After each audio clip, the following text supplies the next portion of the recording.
तो साथियों, चलिए आज के मार्केट के बारे में चर्चा करते हैं। तो आज मार्केट लीक होता हुआ नजर आया है। तो हमारा जो मार्केट इतने समय से एक रेंज में था वो आज लीक हुआ है, 20 डे के नीचे की क्लोजिंग दी है and this is not a good sign with respect to Nifty 50। And उसी के साथ में अगर आप FII का डेटा देखेंगे तो आज FIIs ने 5100 करोड़ की हैवी सेलिंग की है। This is not a small amount, क्योंकि कुछ समय से FIIs की एक्टिविटी कम थी। देखिए, FIIs करीब 221 करोड़, एक दिन पहले 51 करोड़ का ही कारोबार किया था, मतलब नेट शो आप देख सकते हैं यहाँ पे 77 करोड़, 51 करोड़, 20 करोड़ एक दिन। तो FIIs का वॉल्यूम कम था, इतना कोई एक डेविएशन नहीं था, बट आज एक बिग डेविएशन देखने को मिला है हमें। चलिए चर्चा करते हैं कि एक चीज़ को बड़ी बारीकी से समझते हैं। अगर हम CNX स्मॉल कैप को देखेंगे तो यहाँ पे इतनी कोई बड़ी प्रॉब्लम नहीं है। अगर आप यहाँ पे देखेंगे, जब वॉर वाली सिचुएशन थी तो जो एक रेंज थी वो एक बड़ी रेंज थी, 3.3-3.5% के आसपास की रेंज थी, आप देख सकते हैं पूरे दिन में। लेकिन अभी जो रेंज है वो इसकी आधी है, 3 की 1.5% के आसपास की रेंज है। रेंज पूरे दिन की कम है, इसलिए वोलाटिलिटी हल्की सी कम है। बट मेन इश्यू यह है कि ब्रेकआउट्स उतने मूव नहीं कर रही हैं and we are seeing the pressure. तो CNX small cap point of view से अभी भी हम इसे रेंज बाउंड ही मानेंगे जब तक 20 डे का लेवल, अब अगर यहाँ से आप नीचे जाते हैं तो प्रॉब्लम हो जाएगी। और अगर मार्केट को यहाँ पे स्ट्रेंथ शो करनी है तो मार्केट यहाँ पे इस तरीके से कैप के साथ में ऊपर आके सस्टेन करे, 10 डे को रिक्लेम करे, फिर तो अच्छी बात है ना, वरना फिर प्रॉब्लमेटिक चीज़ आप कह सकते हैं। यहाँ पे क्या यहाँ पे CNX स्मॉल कैप एक डाउन ट्रेंड में आ गया है क्या? नहीं, ऐसा कुछ भी नहीं हुआ है अभी। ऐसा इसलिए कह रहा हूँ क्योंकि चलिए मैं आपको डाउ थ्योरी एकदम बेसिक से समझा देता हूँ आज फिर से, पहले भी मैंने आपको समझाया है। देखिए, डाउ थ्योरी बड़ी सिंपल सी है कि कोई भी चार्ट, कोई भी स्टॉक अप ट्रेंड में है, अगर वहाँ पे इस तरीके से हायर लोज लग रहे हैं, हायर हाइज लग रहे हैं, हायर लोज लग रहे हैं, दिख पा रहे हैं, साफ पता चल रहा है ऊपर की तरफ जा रहा है। एंड डाउन ट्रेंड क्या होगा? डाउन ट्रेंड ये होगा। समझ पा रहे कि नहीं समझ पा रहे? क्लियर है? अब देखो, मैं यहाँ पे सेम चीज़ यहाँ पे ड्रॉ करके दिखाता हूँ। तो 7 अप्रैल का वो दिन था जब मार्केट एक बड़े कैप के साथ में नीचे गया था एंड उसके बाद में हमें यहाँ पे जस्ट अ सेकेंड, आज आपको माउस के क्लिक की आवाज़ आ रही होगी, सो आप बेयर कीजिएगा, है ना। तो क्योंकि समझाना है आज काफ़ी कुछ। तो आप देख सकते हैं कि गैप के साथ में आप नीचे गए थे। एक समय पर CNX स्मॉल कैप जो है वो क्लोज टू 10% नीचे था, है ना। फिर पूरी की पूरी यहाँ पर रिकवरी आ गई एंड उसके बाद में आप यहाँ पे ऊपर गए। तो ये वो दिन था जब मार्केट ने बॉटम बनाया था। अब देखिएगा, आप ध्यान से देखना, इस दिन से मैं शुरू कर रहा हूँ, इस दिन के क्लोजिंग से। देखिए आप क्या देख पा रहे हैं, क्या दिख रहा है बताइए? हायर हाइज दिख रहे हैं कि नहीं दिख रहे? हायर लोज दिख रहे हैं कि नहीं दिख रहे? जो नया स्विंग हाई है वो प्रीवियस से हाई है कि नहीं है? जो नया स्विंग लो है वो प्रीवियस लो से ऊपर है कि नहीं है? ये होता है अप ट्रेंड, ठीक है। अब डाउन ट्रेंड कैसे पता करेंगे? डाउन ट्रेंड भी सिंपल है, यहाँ से शुरू करते हैं हम। जिस दिन से रिवर्सल आया, यहाँ पे आप नीचे आए। अब बताइए मुझे, आप 20 डेज से आप सॉर्ट ऑफ यहाँ पे फेस कर रहे हैं, क्या ये एक डाउन ट्रेंड है कि नहीं है? अब डाउन ट्रेंड और अप ट्रेंड में जाने का एक तो ये एक बड़ा दिन था 7 अप्रैल का, एंड बाकी जो है ये जो एक फेज था वो एक बेसिक पीरियड आप बोल सकते हैं, दोनों के बीच का एक ट्रांजिशन फेज था। तो ये डाउ थ्योरी है। डाउ थ्योरी के अंतर्गत क्या अभी हम डाउन ट्रेंड में आ गए हैं क्या? नहीं। कब आएंगे? जब हम यहाँ पे नीचे आते हैं, फिर एक हायर हाई लगाते हैं, एक थोड़ा और ऊपर आते हैं कि भाई नीचे आ गए, आप मान लेते हैं 18,300 200 तक नीचे आ गए आप, अगर आपको डाउन ट्रेंड में जाना है तो, ठीक है। सॉर्ट ऑफ आपने 50 डे से सपोर्ट लिया, फिर आप 19,000 तक आ गए, अब आप नीचे आ गए और आपने दोनों लेवल को तोड़ दिया, जैसा कि हमने यहाँ पे देखा था। अब नीचे आए, फिर थोड़ा ऊपर, फिर नीचे। जरूरी नहीं है यहाँ पे हाई पे आने की आवश्यकता नहीं है, ये एक डाउन का हो गया। क्या आप जा सकता है कि बिल्कुल जा सकता है, अगर यहाँ कंसोलिडेट करता है फिर इस लेवल को तोड़ता है तो एक नया अप ट्रेंड शुरू हो जाएगा यहाँ पे। तो ये बेसिक डाउ थ्योरी है। तो आई होप आपको यहाँ पे चीज़ें क्लियर हो गई कि डाउन ट्रेंड आ गया क्या? नहीं, ऐसा बिल्कुल भी अभी नहीं है। अगर हम बाकी इंडाइसेस को देखें, अगर आपको याद हो तो मैंने सिल्वर का बोला था आपको, है ना, बुधवार वाले वीडियो में बोला था, आप जाके देख सकते हैं। अगर 1,08,600 के ऊपर जाता है तो इसमें फ्रेश तेजी आएगी और आप देख सकते हैं कि तेजी आएगी। तो हमारे जो कॉन्सेप्ट्स हैं वो respective of the asset class है, सभी जगह बराबर मूव करते हैं। पोर्टफोलियो बता देता हूँ। पोर्टफोलियो में मेरे पास में ब्लू स्प्रिंग है जो आज लीक होता हुआ नजर आया, बट अगेन 10 डे तक इसे देख रहे हैं या फिर यहाँ तक थोड़ा भी समय देंगे इसको। एज सच कोई बड़ी प्रॉब्लम नहीं है, हालांकि आज एक वायलेशन तो है, 4.5% नीचे जाना, it is not a big thing, it is not a small thing, but ये एक रूम डिजर्व करता है। लेकिन ट्रांसरेल ने जो गलती की वो एक आउटसाइड डे था। आउटसाइड डे एक बिग वायलेशन होता है क्योंकि आपने यहाँ पे कंफर्म किया कि आप ऊपर जाना चाहते हैं, इसलिए ये स्टॉक इसके हाई के ऊपर गया था विद वॉल्यूम। लेकिन फिर अगर आप नीचे आ जाते हैं और आज भी नीचे हैं तो ये शॉर्ट टर्म सेलिंग ही सही बट एक सेलिंग है। तो इसमें एक short term point of view से बुक किया। अगर यहाँ पे कंसोलिडेट करता है तो मैं यहाँ पे फिर से एंट्री पॉइंट बनाऊंगा, फिर से एक एंट्री ले सकता हूँ, there is no doubt about it, है ना। बाकी चीज़ें तो हम खैर डिस्कस कर लेंगे आने वाले वीडियो में, यानी जो वीकेंड पे वीडियो आएगा।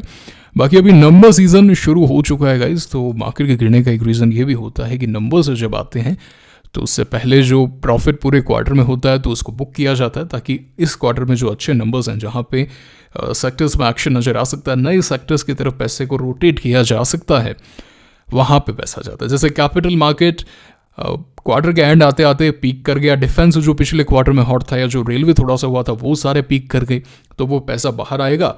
एंड इस क्वार्टर में जहाँ पे नंबर्स अच्छे आएंगे वहाँ पे पैसा लगेगा। सो ये रोटेशन होता है, this is part of the game, there is no doubt about it, है ना। कोई ऐसा सच दिक्कत वाली बात नहीं है। ये बात होगी पहली चीज़। एंड उसी के साथ में मार्केट थोड़ा सा कंसोलिडेट भी कर सकता है या फिर कोई न्यूज़ को लेके भी मार्केट वेट कर सकता है।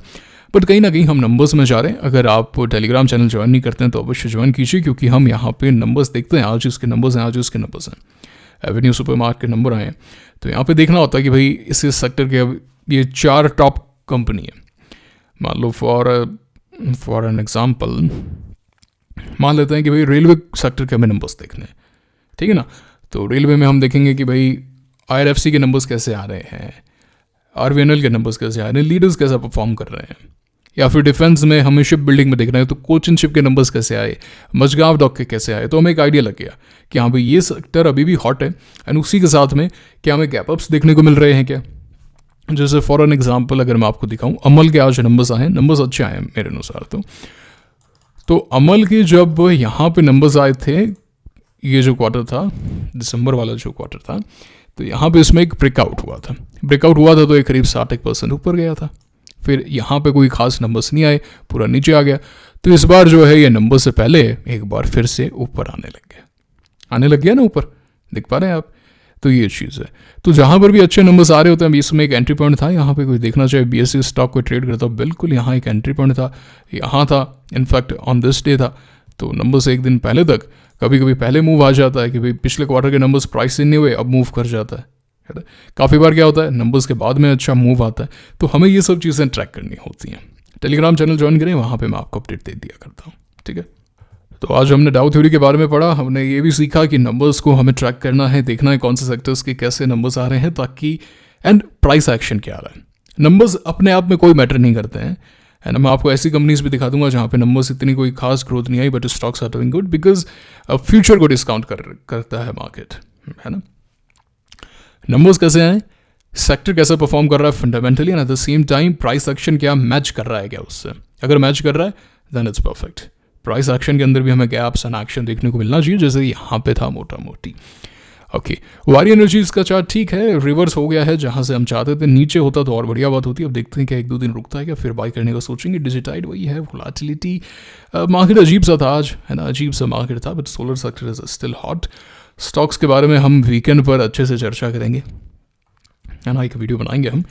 अभी तो हम केवल ऊपरी स्तर से देख रहे हैं। तो मैंने बता दिया, ट्रांसरेल बता दिया, मेरे पोर्टफोलियो स्टॉक के बारे में बता दिया आपको। कैन बैंक का चार्ट अभी भी ठीक है। आई थिंक सोमवार को ये ऊपर जाना चाहिए। जो मच नीडेड एक ब्रेक था वो इसमें आ चुका है। अब यहाँ से ऊपर की यात्रा कैन बैंक को एटलीस्ट शुरू करनी चाहिए, ऐसा मुझे लगता है। देखते हैं क्या होता है। तो ये है भाई मार्केट फॉर यू।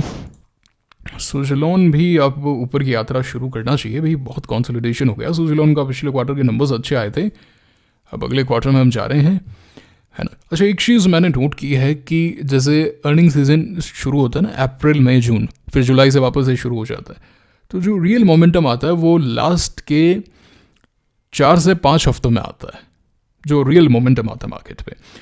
तो जैसे ही हम न्यू रिजल्ट सीजन में जाते हैं, जैसा कि मैंने कहा आपको, वोलेटिलिटी जो है वो फिर से किक इन करती है, मनी रोटेशन होता है, प्रॉफिट बुकिंग होती है, एंड एक एंटिसिपेशन मूव भी आते हैं कुछ स्टॉक में, जैसे अमल में आया। एंड नए सेक्टर्स को इंस्टीट्यूशंस तलाश करते हैं, उनकी तलाश में निकल जाते हैं, तो हमें भी इसका ध्यान रखना चाहिए। तो सुजलॉन पिछले क्वार्टर के नंबर्स अच्छे आए थे, फॉर्मिंग ए गुड बेस। उससे पहले क्वार्टर के नंबर्स भी अच्छे आए थे। तो अब देखते हैं ये क्वार्टर जो है वो सुजलॉन के लिए डिफाइनिंग क्वार्टर हो सकता है। डिफाइनिंग क्वार्टर हो सकता है, जैसे अमल में पहले एक्शन आया ऐसा भी एक्शन हम एक्सपेक्ट कर सकते हैं अगर पावर सेक्टर इसी तरीके से हॉट रहता है, एंड अगर मूव करता है एंड देन नंबर्स अच्छे आ गए और हमें एक और एंट्री पॉइंट दे दे तो मज़ा आ जाएगा। So it is on my list. अभी मैं बाय नहीं कर रहा हूँ, मैं बताऊँगा, डिस्कस करेंगे हम। जेपी पावर में अच्छा मूव आया, बट वही है वोलेटिलिटी अभी भी मार्केट में कायम है। तो सच और कोई ट्रेड्स नहीं की हैं अभी, we are just sitting at present. Scan करूँगा मैं, हम और चर्चा करेंगे। अब आपने क्या किया है मुझे कमेंट करके बताइए। आज फिर से हमने सिर्फ मार्केट के बारे में ही चर्चा की है। 2 दिन है ना, सैटरडे संडे छुट्टी है। संडे को मैं वीडियो ज़रूर डालने वाला हूँ। आपको किताब पढ़नी है 2 दिन। मैं जब संडे को वीडियो डालूंगा या फिर जब हम मंडे को चर्चा करेंगे तो मुझे कमेंट में मिलना चाहिए कि सर वीकेंड पर मैंने ये पढ़ाई की। ठीक है ना, पढ़ाई करनी है 2 दिन है आपके पास में, छुट्टी है। आप कह सकते हैं कि सर मेरी जॉब है, मेरे को सैटरडे को ऑफ नहीं मिलता, संडे का तो मिलता है। ऐसा मैं मान ही नहीं सकता कि आपको 2 दिनों के अंदर 1 घंटे का भी ऑफ ना मिले। अपना स्क्रीन टाइम देख लेना, यूट्यूब पे टाइम कितना बिताते हो, इंस्टाग्राम ट्विटर फेसबुक पे कितना टाइम बिताते हो, रील्स देखने में कितना समय बिताते हो। तो ऐसा हो ही नहीं सकता कि आपको समय नहीं मिल रहा। ओके, ये तो भूल जाओ आप। समय मिलता है आपको सदुपयोग करना है। एक्सरसाइज कर सकते हैं, है ना, एक्सरसाइज कर सकते हैं कि भाई ठीक है कुछ डिफरेंट कर सकते हैं, थोड़ा जल्दी उठ सकते हैं। बारिश भी हो रही है आजकल तो थोड़ा जल्दी उठा जा सकता है ना। लाभ उठाइए, उपयोग में लीजिए इस समय को। 2 दिनों को किताब पढ़नी है, ये बात है। ठीक है, तो ये था आज का वीडियो। वीकेंड पर हम एक बार देख लेंगे। आई एम श्योर आपने टेलीग्राम चैनल को ज्वाइन किया है। मुलाकात होगी आपसे अगले वीडियो में। Signing off for now, thank you very much.